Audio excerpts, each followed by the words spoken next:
राजनीति का शिकार तो नहीं हो जाएगा ये पूरा 7 मोड़ एक बार फिर से? चुनाव का समय है।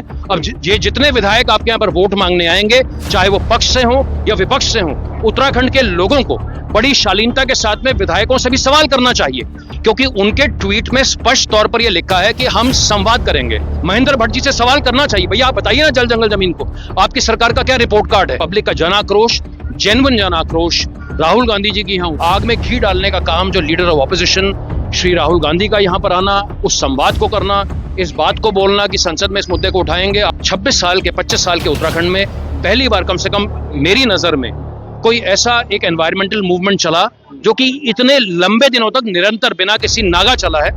लकवा या न्यूरो संबंधित समस्याओं से हैं परेशान, तो अब देर नहीं, सही कदम उठाएं। Vikrant paralysis neuro care centre आपकी सेवा में 20 वर्षों के अनुभव के साथ होम्योपैथी द्वारा नए लकवे के मामलों में फास्ट रिलीफ का दावा। पता ग्राम बड़कोट माफी, रानी पोखरी। संपर्क करें 7078006131। आज फिर से मैं 7 मोड़ पर मौजूद हूँ, मगर आज 7 मोड़ की जो कहानी है और जो इस कहानी का अंतिम छोड़ मैं पहले की वीडियो में कह रहा था कि ये तो शुरुआत है, इसका अंत क्या होने वाला है। आज मैं शायद उसी अंत के उस चैप्टर के आखिरी पन्ने से एक पन्ना पहले पे हूँ।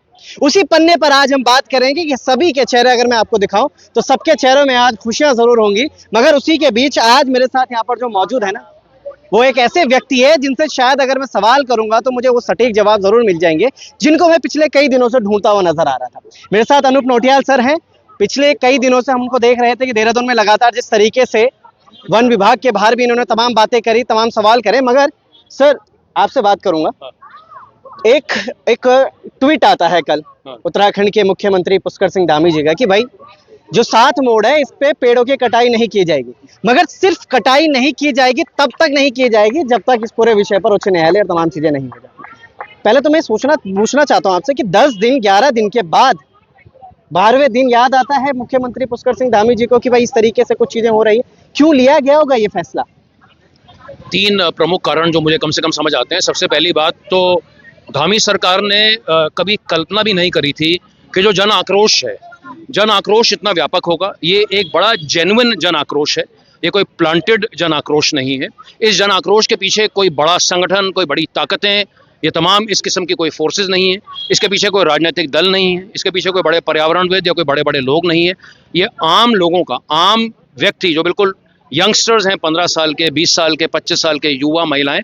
और मेरा अपना ये मानना है कि जब हम यंग की बात करते हैं, वो खाली एक आंकड़ा नहीं होता कि 20 साल वाला या 25 साल वाला यंग होगा। जो यंग है और यंग एट हार्ट है, तो उन सभी लोगों ने अपनी यहाँ पर जो सहभागिता, अपनी उपस्थिति को दर्ज कराया है। निश्चित तौर पर जो है इसको लेकर के सरकार घबराई है, बैकफुट पर आई है।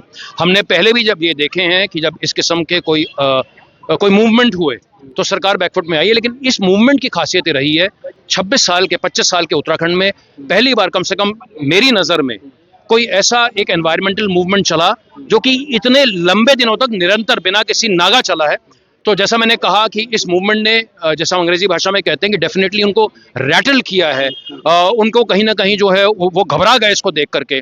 और दूसरा, इसमें आग में घी डालने का काम जो leader of opposition Shri Rahul Gandhi का यहाँ पर आना, उस संवाद को करना, इस बात को बोलना कि संसद में इस मुद्दे को उठाएंगे। आप और सब जानते हैं कि अगले 6 महीने के बाद में, 7 महीने के बाद में उत्तराखंड राज्य का 6वां विधानसभा चुनाव होगा। जो सरकारें होती हैं वो राजनीति के आधार पर चलती हैं, उन्हें अपना खिसकता हुआ जनाधार यहाँ पर दिखाई देता है, क्योंकि लोगों का ये जो आक्रोश है, ये खाली बात ऋषिकेश की नहीं है। इंस्टाग्राम ने पूरे देश में, पूरी दुनिया में लोगों में वाकई में अंकित नाराजगी है। ये जेन्युइन एंगर है, और ये जो जेन्युइन एंगर है ये सोशल मीडिया ने उसको एम्पलीफाई किया है। इसी कारण ये लोग बैकफुट पे आए। ये 2 प्रमुख कारण। और तीसरी बात, ये जो केस है अभी भी जो हाईकोर्ट में चल रहा है, आपको पता ही है जो पूरा प्रकरण चला मार्च 2025 से, उसमें अभिजय, रीनू पॉलर तमाम लोग हैं जुड़े हुए। तो जो जनवरी 9 2026 को जो ऑर्डर आया, 18 मार्च को NHAI ने एक स्पष्टीकरण लिया, उसके बाद में खैर उन्होंने कटान शुरू किया। लेकिन ये मामला अभी कोर्ट में चल रहा है। ये सुप्रीम कोर्ट में अगले हफ्ते इसकी सुनवाई जो है कंटेम्प्ट को लेकर के वो आने की संभावना है। तो ये जैसे मैंने कहा, ये जो 3 कारण, पब्लिक का जन आक्रोश, जेन्युइन जन आक्रोश, राहुल गांधी जी की यहाँ उपस्थिति, और तीसरा ये कोर्ट का मामला, ये 3 प्रमुख कारण जो कम से कम मुझे समझ आते हैं, जिसके कारण जो है सरकार ये बैकफुट पर आई है। बोला गया है कि कटाई रोक दी गई है, उच्च न्यायालय से बात करेंगे तमाम से। कैसे बात कैसे पता चलेगा ये आम जनता को? ये तो फिर से यहीं पे कुछ दिनों बाद राहुल गांधी यहाँ पर अगर उत्तराखंड में है तो उनको लगा यार संसद में कहीं बात ना उड़ जाए, अपोजिशन की थोड़ी सी वाहवाही ना हो जाए कि इस वजह से उन्होंने वहाँ पहुंचा दिया, तो उनको बातों को भी रोकना। ये तमाम चीजें कैसे ही जनता तक पहुंचेगी, किस तरीके की बात हो? क्योंकि बात होना सिर्फ सर आप और मेरे बीच की बात तो हम चलो दिखा रहे हैं सबको, मगर क्या होगा उस बातचीत में? कहीं ऐसा तो नहीं 10 दिन के बाद फिर से यहाँ पे तुम सभी लोगों को ऐसे भेज दिया जाएगा कि चलो भाई तुम इधर चले जाओ, उसके बाद फिर से पेड़ कटना शुरू हो जाएंगे? धामी जी का जो कल मैसेज आया है, ट्वीट आया 2:55 पर, उसमें जो मुख्य बिंदु है वो संवाद को लेकर के। तो ये संवाद, और आज संवाद को भी लेके यहाँ पर आज इस रविवार को संवाद को लेके बड़ी बात हुई है, क्योंकि उनके ट्वीट में स्पष्ट तौर पर ये लिखा है कि हम संवाद करेंगे। अब संवाद किसके साथ होगा? ये तो कॉमन सेंस है, संवाद ठेकेदार के साथ तो नहीं होगा, या संवाद उन लोगों के लिए तो नहीं होगा, साथ में उनके साथ भले ही होगा, लेकिन पारदर्शी तौर पर तो सरकार को पब्लिक के साथ में संवाद करना पड़ेगा। तो वो संवाद की प्रक्रिया क्या होगी, आज उसको भी लेकर के पूरी चर्चा हम लोगों ने यहाँ पर रखी है, अपनी बात को हमने सामने रखा है। इस अभियान को एक नाम भी आज दिया गया है। तो ये पूरी, और ये जो तमाम यहाँ पर जो बातें हुई हैं, जो हमारे युवा साथी हैं, उन सबके साथ ये भी बात हुई है कि जो तमाम बातें आज यहाँ पर उभर करके आई हैं, इन्हें पत्र में लिखा जाएगा। आप भी जानते हैं, हम भी जानते हैं, हर किसी को पता है कि सरकारें कागजों के और चिट्ठियों के आधार पर चलती हैं। इसका एक रिटन रिप्रेजेंटेशन जो है गवर्नमेंट को दिया जाएगा।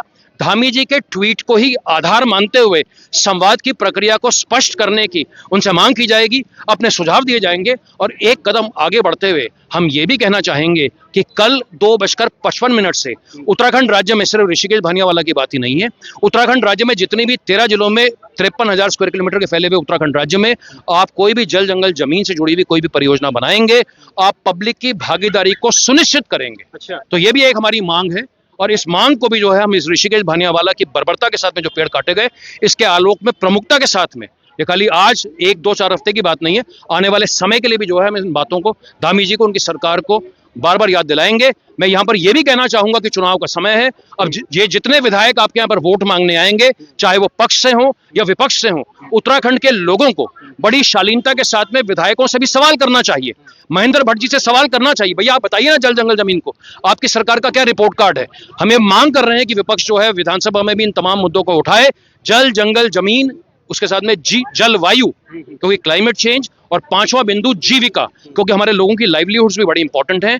ये जल जंगल जमीन, जलवायु और जीविका के मुद्दे प्रमुखता के साथ में राजनीति का भी मुख्यधारा का हिस्सा कैसे बने, चुनाव का हिस्सा कैसे बने, ऐसे तमाम पहलू हैं जिन्हें हम संगठित करके आने वाले दिनों में पेश करें। राजनीति का शिकार तो नहीं हो जाएगा ये पूरा 7 मोड़ एक बार फिर से?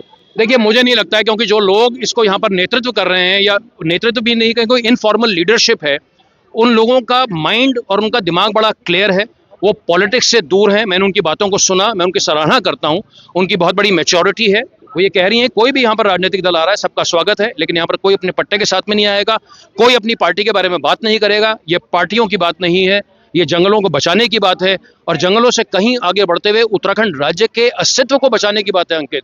क्योंकि जिस दिशा में हम लोग चल रहे हैं, मैं हाल ही में एक RTI लगाई थी, उसका जिक्र करना चाहूँगा। 25 सालों में उत्तराखंड राज्य में 46,203 हेक्टेयर जंगल विकास की परियोजनाओं के नाम पर साफ किया गया है। इस 46,203 के आंकड़े को समझना बेहद जरूरी है, क्योंकि बड़ा भारी भरकम आंकड़ा है। उत्तराखंड राज्य का गठन 307 महीने पहले हुआ था। अगर आप इस 46,203 हेक्टेयर को 307 से भाग करेंगे, तो आप ये पाएंगे कि पिछले 25.5 सालों में उत्तराखंड राज्य में प्रतिदिन 5 हेक्टेयर जंगल विकास की परियोजना के नाम पर साफ किया गया। 5 हेक्टेयर का मतलब पहाड़ के दृष्टिकोण से 250 नाली से ज्यादा होता है। क्या आप और हम चाहेंगे कि सड़कों के नाम पर और माइनिंग के नाम पर और तमाम इन कथित विकास की परियोजनाओं के नाम पर इतना जंगल को आप साफ कर रहे हैं? ये जो पूरा फॉरेस्ट डाइवर्ट डेवलपमेंट की स्कीम्स के लिए हुआ है, उसमें से 47% जो फॉरेस्ट डाइवर्ट हुआ है वो मात्र देहरादून जिले में हुआ है।